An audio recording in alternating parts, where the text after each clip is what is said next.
Menteri Pembangunan Usahawan dan Koperasi, Dato' Ewan Benedict, menyifatkan perasmian Wisma Co-op Bank pertama sebagai satu kejayaan yang membanggakan gerakan koperasi negara. Dato' Ewan berharap kejayaan ini menjadi motivasi dan inspirasi kepada lebih 16,000 koperasi di seluruh negara untuk turut mencapai kejayaan sama.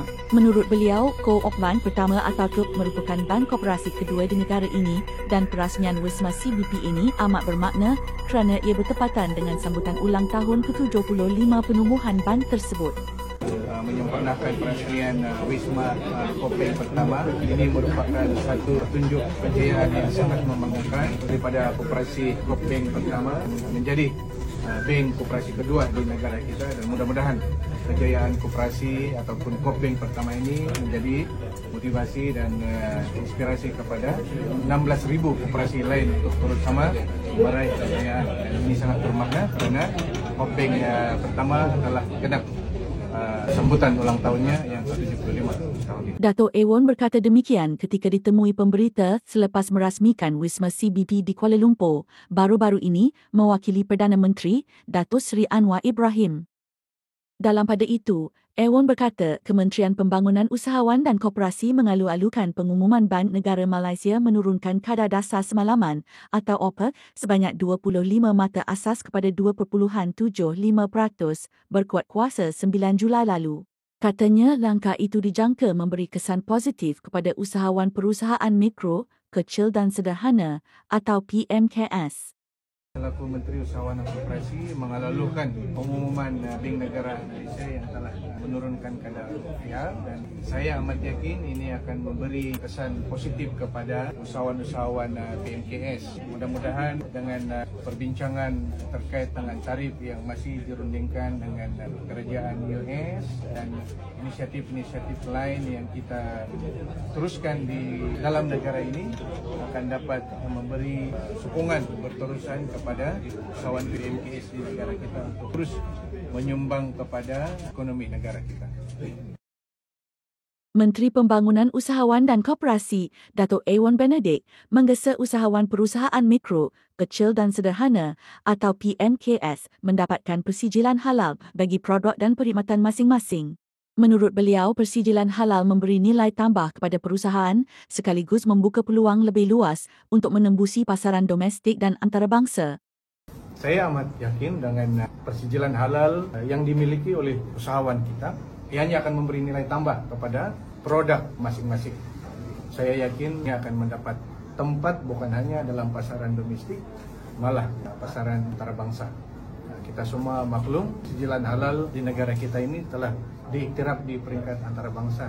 Kita ingin melihat lebih banyak lagi usahawan-usahawan PMKS memiliki sijil halal atas produk dan perkhidmatan mereka.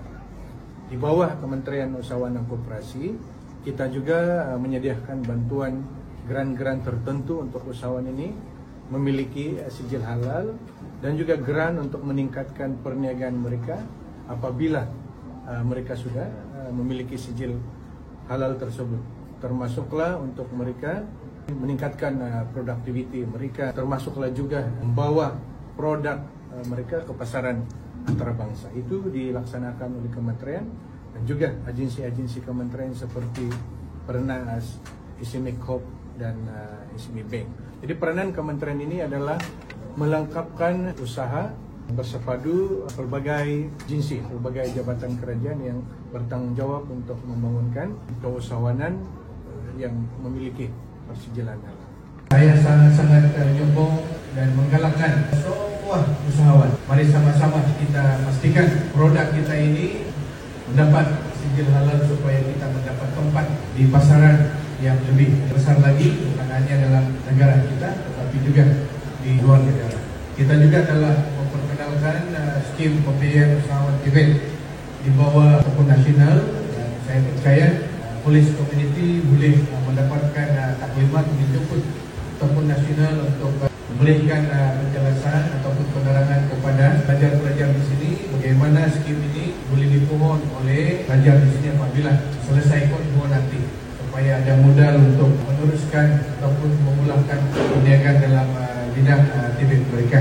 Ini merupakan satu inisiatif baru yang diperkenalkan oleh Tokun Nasional. Saya berharap graduan-graduan di pada mendapatkan perkhidmatan ini. Suruhanjaya Koperasi Malaysia meluluskan pembiayaan lebih RM1 juta kepada 94 koperasi di seluruh negara di bawah program Jejak Koperasi. Menteri Pembangunan Usahawan dan Koperasi, Datuk Ewan Bernadette, berkata jumlah itu adalah sebahagian daripada RM2 juta peruntukan program yang melibatkan 160 koperasi. Program Jejak Koperasi merupakan inisiatif KOSKOP melalui SKM bagi membantu koperasi sektor pelancongan dan hospitality bersedia lebih awal menghadapi Tahun Melawat Malaysia 2026. Selain itu, RM642,000 turut diperuntukkan bagi program jualan madani koperasi yang dilaksanakan di pelbagai lokasi untuk meningkatkan keterlibatan koperasi dalam ekonomi setempat. Ewan berkata, usaha ini memberi manfaat terus kepada masyarakat di samping memperkasa peranan koperasi dalam pembangunan ekonomi negara. Gerakan koperasi di negara kita sudah menjangkau lebih 100 tahun. Selepas koperasi yang pertama kita daftarkan pada tahun 1922 lagi. Sehingga hari ini, setakat Disember 2024, kita mempunyai 16.284 koperasi di seluruh negara yang aktif dengan keanggotaan sebanyak 7,2 juta anggota koperasi. Manakala daripada share dan iuran terkumpul pula sudah mencecah 18,3 bilion ringgit, manakala jumlah aset gerakan koperasi negara melepasi 173 bilion ringgit. Dari segi perolehan tahun 2024, gerakan koperasi sudah mencapai 68,18 bilion ringgit, mengatasi sasaran dalam dasar koperasi negara kita. Pendaftaran koperasi baharu telah mencatatkan peningkatan sebanyak 101% bagi tempoh 2021 hingga 2024. Malah dalam 2 tahun terakhir ini, pendaftaran koperasi buat pertama kali telah mencecah lebih 1,000 pendaftaran baru 1 tahun koperasi. Dalam dasar koperasi Malaysia, DAPOM, kita telah membuat sasaran perolehan gerakan koperasi dan ini telah mencapai sasaran lebih awal. Saya ucap tahniah kepada gerakan koperasi ini kerana telah menyumbang kepada aktiviti ekonomi negara dan telah mengatasi sasaran yang telah kita tetapkan dalam dasar ini. Tapi lebih daripada ini, saya ingin melihat sumbangan gerakan koperasi kepada keluaran dalam negeri kita, KDNK kita. Dan ini melibatkan penelitian lebih lanjut dengan Jabatan Perangkan, DOZEM, bagaimana kita dapat mengukur sumbangan gerakan koperasi kepada KDNK. Pada ketika ini, kita belum ada mekanismenya, kerana kita hanya mengukur dari segi perolehan koperasi. Maka dengan demikian, untuk rancangan Malaysia ke-13 ini, saya berharap mekanisme pengukuran ini dapat diwujudkan supaya kita dapat melihat sejauh mana gerakan koperasi ini menyumbang kepada KDNK negara kita, dan berasaskan kepada ukuran tersebut, kementerian ataupun kerajaan dapat menyediakan program insentif yang bersesuaian untuk mengangkat atau meningkatkan lagi peranan dan sumbangan gerakan koperasi kepada ekonomi negara kita. Ini yang saya ingin lihat dalam rancangan Malaysia ke-13.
So irana titihan di lotada